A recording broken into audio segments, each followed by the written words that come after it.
If the 1994 classic TIE Fighter were made today, what would you want it to have? Updated visuals? Of course. Space battles on a grander scale? Check. More ship variety from across the Star Wars universe? Yes, please. All while staying true to the design and feel of the original? Absolutely. Star Wars Squadrons was a valiant effort, but while it was clearly inspired by the X-Wing and TIE Fighter series, it lacked the same magic that made the originals so special. Well, now you can play TIE Fighter, but built as if it were made in 2026. This is TIE Fighter Reimagined.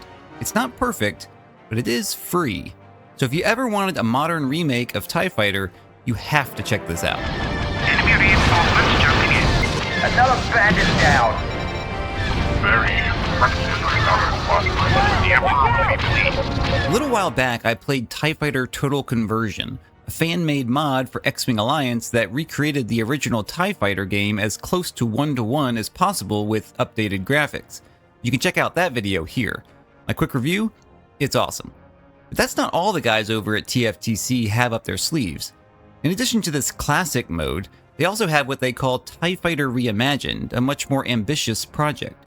Rather than a straight remaster of the original, this is a full remake, following the same story and mission structure, but completely redesigning the experience to fit what's possible with modern hardware.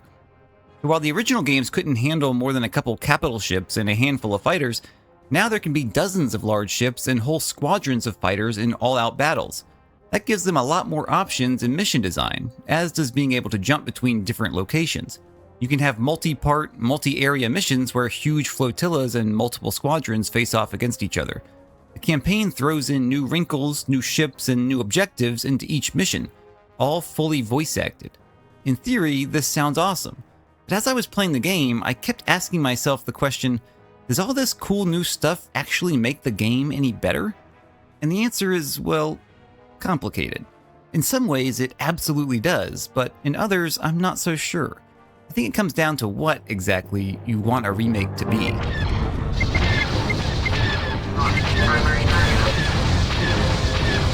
When it comes to a remake of a classic game, we're all looking to enjoy the game we loved all over again with the quality and fidelity of modern technology. That generally goes beyond merely the graphics or performance alone, as remasters tend to focus on making old games presentable on new hardware rather than bringing them fully into the modern era. What we really want is to have the same experience, to evoke the same feeling that we had when we first played the game, but including our expectations of what a game should be today. So what's the best way to do that? Most fans probably start from the idea that the remake should be as close as possible to the original, like a shot-for-shot live-action remake of a Disney movie. Okay, that's a bad example, but you get the idea. Just give me realistic models, fluid animations, facial expressions, better controls, more options, etc., but keep the core gameplay systems and storyline more or less the same. After all, that's the part we loved about it, right? But that's not always possible. For one, the game has to appeal to more than just the original fans in order to make money, so it needs to be able to attract a new audience with new sensibilities. And sometimes game systems have gotten so much better over the years that you'd never want to go back to the old way. But even more, we often discount how much technical limitations inform the game design and how certain systems therefore don't work when put in high-definition context. You can get away with wacky things in a cartoon that would just be weird in a live-action show.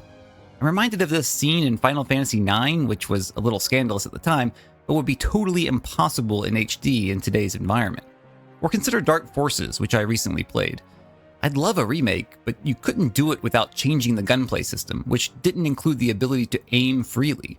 The aiming only worked at all because the geometry was so basic and the enemy behavior so simple. And the level design depended on this low fidelity too. The structure of it wouldn't make any sense if you tried to turn it into realistic environments, so you'd have to redesign all the levels and the puzzles too. So the best way to create a really authentic remake would be to look past the surface level features and identify what made the experience of Dark Forces so special, which in my mind was the exploration, the puzzles, and the adventure. Then you could build a fuller, more complex game with modern combat and design that captured the same feel and experience of the original. The obvious example of this is the Final Fantasy VII remake. For a long time, I would have killed for a straight remake that updated the visuals alone, and I'd probably still play that, honestly. But then Final Fantasy VII Remake came out and made me go, wow, this is not at all what I had in mind. but it's exactly what I wanted. It updated all the things that needed to change without losing the core of what made it so special. It's what Final Fantasy would have been if it had been made in 2020. Even for someone who'd played it dozens of times, it was truly like playing it again for the first time. TIE Fighter Reimagined is an attempt to give us TIE Fighter as it might be made today, minus the microtransactions, battle passes, or loot boxes, that is. It's trying to capture the spirit of TIE Fighter while bringing it into the new era. It's trying to make TIE Fighter feel new and awesome again instead of just making the original more playable. That's a tough task, especially for a group of fans working for free, no matter how talented or professional, but I think they mostly succeeded.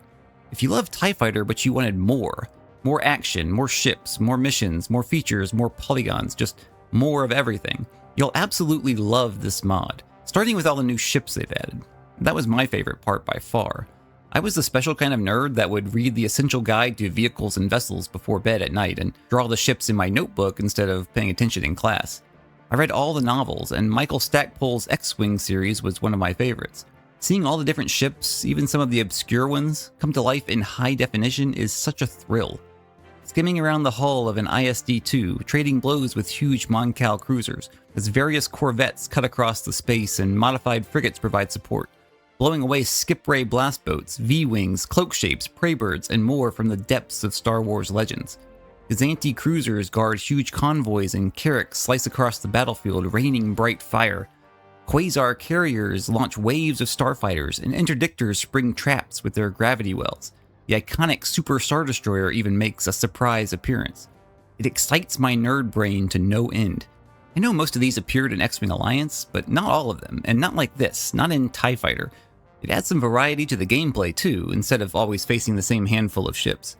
That's especially welcome in the bigger battles where you have a half dozen capital ships and several squadrons of fighters on each side, because you have different layers to the battlefield and different levels of threats to deal with. Mission success and staying alive often comes down to getting at the right target, whether bombers or transports or a key vessel, while you take out the most dangerous fighters and avoid getting into the range of the big guns. That was always true of TIE Fighter, but there's even more depth to it now with the expanded scale. Along with more ships, the updated engine also allows for a lot more objects in general on the screen at once.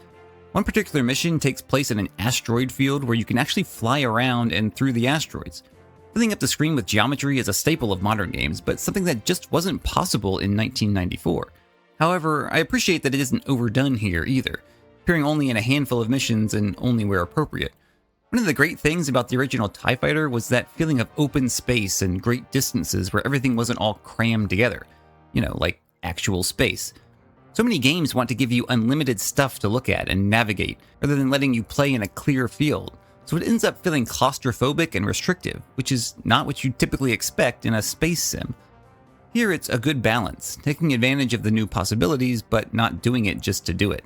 They've maintained much of the original pacing too, so while you sometimes have huge waves of ships and frantic fights to shoot down attacking bombers or dodge incoming missiles, you also have lulls where you escort a ship or patrol a base before the next wave hits. If anything, it might be a little too extreme in both directions, but we'll talk about that in a minute. You've probably seen throughout this video, but take a moment to appreciate the skyboxes. Skyboxes? Space boxes? Whatever. All of them are stunning and detailed and appropriate to the story of the game. This quality is evident throughout the mod, from the models, the sound, the music, the concourse, to everything.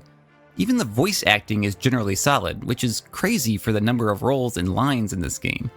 Remember, this is a fan-made mod for a 1999 game. The level of work is astonishing. And if you don't like the look or sound of something, you can probably customize it in one of the many configuration settings. There are several versions of the incredible soundtrack available, including the original MIDI, and the music still adjusts dynamically like the original iMuse system. You can change the models of various ships to versions throughout the lore. You can fully customize the controls, which makes playing on a controller much more reasonable. You can adjust the visual effects and lighting and resolution and all that too. TIE Fighter Reimagined is an all-around fantastic package. Quibble with the details here and there if you must. The laser lighting, the ship contrast, or the flat explosions, or certain voices, but you can't deny the quality. I wish I could end the review here and just tell you everything is awesome, pick it up over the classic, no questions. Unfortunately, not every change was necessarily for the better. and the total experience may not be an improvement for everyone.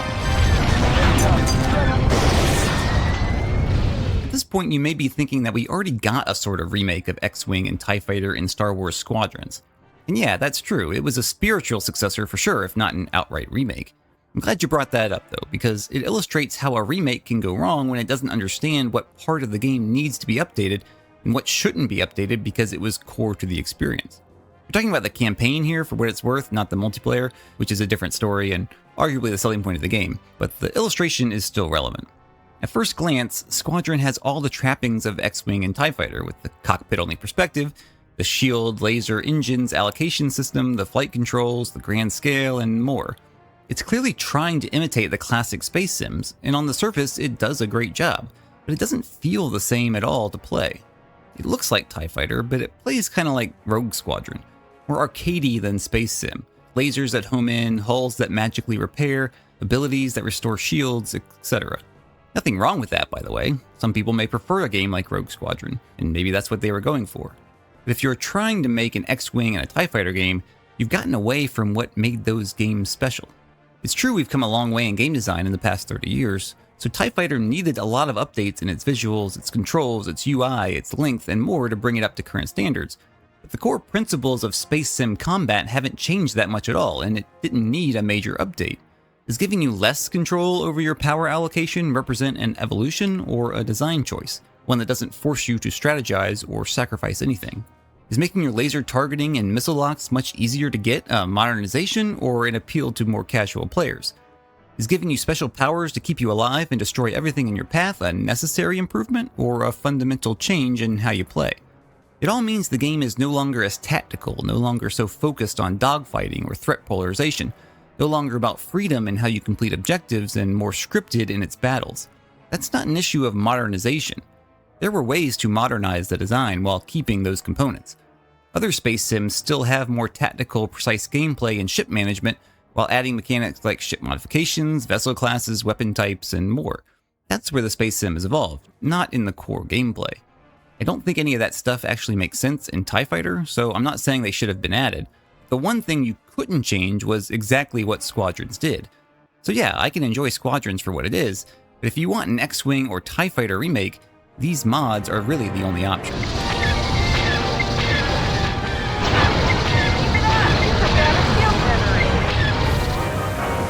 Compared to Squadrons, TIE Fighter Reimagined is much more faithful to the spirit of the original.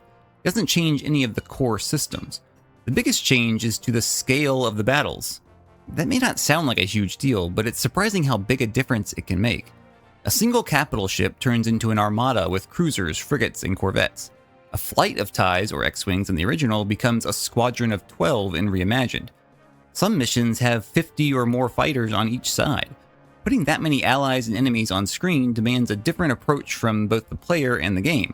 The missions have to be spread out more to give everyone space to operate. The waves less frequent because it takes longer to destroy all the enemies, unless your allies happen to do it for you, in which case it takes much less time, leading to larger lulls. And you do have to depend on your allies more here. Taking down a flight of 4 bombers on your own before they can launch all their torpedoes is doable, but catching all 12 is asking a lot. Ironically, the problem I often have wasn't that my allies were incompetent, like your average FPS ally who stands out in the open unloading rounds for approximately 0 damage, good for little more than the distraction. On the contrary, they were often too deadly, killing all the enemies before I could get close enough to open fire. Sometimes I would just fly off and do the secret assignments to inspect containers or whatever while they won the battle for me. In a way, that makes sense. One starfighter wouldn't get most of the kills in any battle or single-handedly turn the tide of every mission, especially in an unshielded TIE fighter with no power-ups or special abilities. And if you had to do that against so many enemies, it would become an incredibly challenging slog. But that's part of what made TIE Fighter feel so good. The small scale actually worked in its favor by putting you at the center of every mission. You weren't an overpowered superpilot, but with good flying and careful strategy, you really could destroy the enemies and make the difference every time. You had to. And there were just enough enemies, just enough time between them, to make it challenging but not overwhelming. In Reimagined, the grand scale makes for an awesome spectacle and moments of intense action, but it's also much easier to get lost in the chaos and not feel like you're having an impact on the battle. You have much less opportunity for the one-on-one dogfighting, which I realized mostly involved flying in circles until you could pop off a few shots. But I loved that intimate dance of trying to stay on a foe's tail as they dipped and twirled. I rarely ever felt locked into combat with a single foe here. With so many ships on the field, you're either swarming the enemies or getting swarmed by them, making runs at the big ships and bombers, or just trying to survive the storm of laser fire. There's a certain thrill to that kind of gameplay, no doubt, but it's different. Some people may think that trade-off is worth it, and more power to them, but I kept thinking I'd rather be playing the classic way. Fortunately, I still can, and that's probably the best thing about the TIE Fighter Total Conversion. Whichever style you prefer, a little more old school or a little more modern, they've got a remake just for you.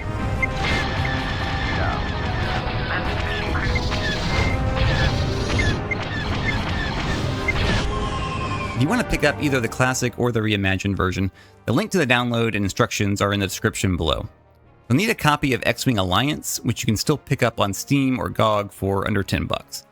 The mod runs very well, even on my old PC, and it's simple to install, so chances are that if you have a working PC at all, you'll be able to run this, so no worries.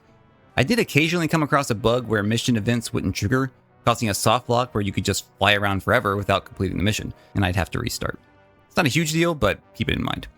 I should note that Reimagined currently only covers the first 9 battles too, which is the entirety of the base game plus some of the DLC, so it's still a work in progress. There's more than enough here to keep you entertained for a long while.